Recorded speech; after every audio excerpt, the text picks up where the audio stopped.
Hey folks, it's Shannon. Welcome to the 6th day of the 12 Days of Yule by Ivy the Occultist. We're going to be reflecting on death and rebirth in part through tarot cards, because this year my card of the year was the death card.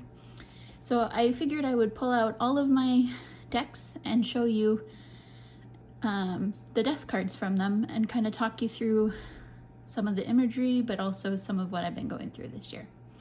So grab some tea, let's get into it. The first card I wanted to show you is kind of the classic Rider-Waite-Smith. This is the Radiant Rider-Waite-Smith Tarot with the images by Pamela Goldman-Smith. And you can see skeleton death, riding a white horse over this dead body with a white rose on their flag. And I hadn't noticed all these little children before, and the Pope, and kind of some of the golden instruments that are on the ground. But I have seen the rising sun to kind of talk about rebirth. So I think this is important to the death card, that it's not just an ending, it's an ending into a beginning. And it's that process of kind of composting something into making something new. Next, I wanted to show you the death card from the Tarot of the Witch's Garden, which is by Sasha Graham and Natasha Ilinchik. Sorry if I'm saying anybody's names wrong. So we have death again. This time he has a sickle instead of the flag with the rose on it. There's a little child again, this time presenting a pumpkin to him. And you can see kind of probably a mother in the background grieving at a gravestone. So this is very powerful imagery to me, especially associated with the idea of a loss of a child. I think that's just really powerful. And I just love the colors and the ravens and everything about this one. So this death card comes from the Enchanted Tarot, which is the largest tarot that I have.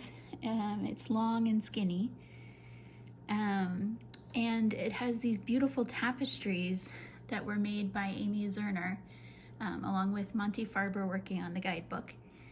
And they have this beautiful layered effect, and I really love this death card because it's, again, our skeleton friend, this time without anything hiding him. And he's walking out amongst plants and rocks and slopes. And I just love the kind of peaceful, thoughtful solitude of this card. So this was my first death card. This is Prisma Visions by James R. Eade.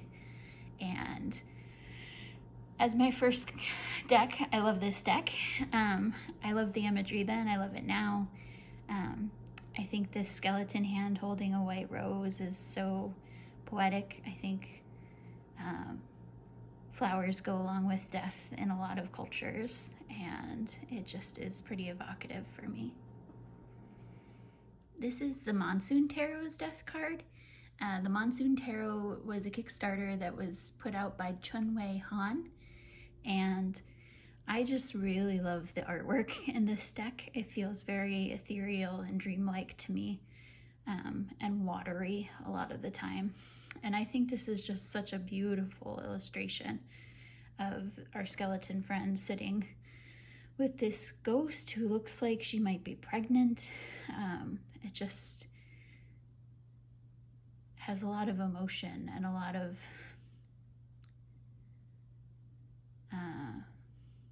weight to it, I guess, in terms of like emotional weight. Yeah. It makes me slow down and get quieter.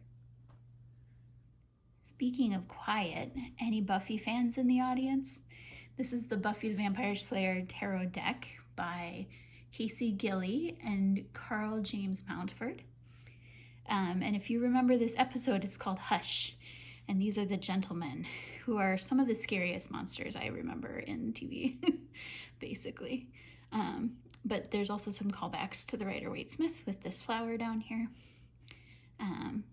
I love this card as being death, because there's something about death that silences us, and I think that that is a really poignant way to draw a parallel between the gentleman and death.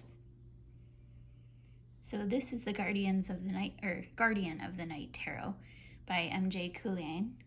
And you can see this is a collage deck, but with animal energy kind of running through it, which is definitely an awesome thing that I'm very into. You can see here the owl grabbing onto this mouse who has a saint's halo over this pit of briars and monsters.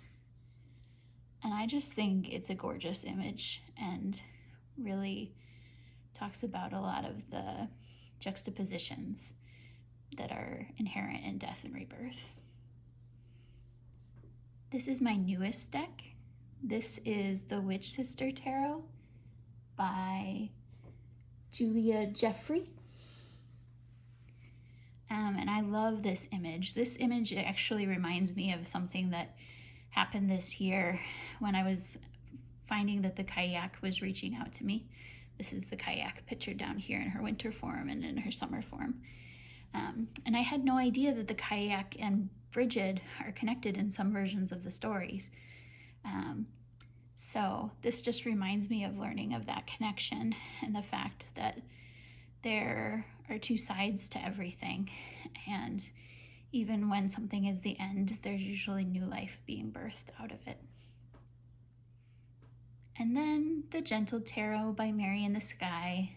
I love this death card. This idea of shedding your shell and kind of being a little bit exposed, but necessary to move on to your next form, is just beautiful to me. So with that, we've reviewed the death card and all of the tarot decks that I own. I hope this was interesting. It's certainly been quite the year for me. If you'll indulge me for a little bit. All year it felt like something was coming, and I didn't know what it was, but I had to keep letting go of things. And I think that that really is kind of the feeling that the death card is kind of encapsulated for me, at least during this year, is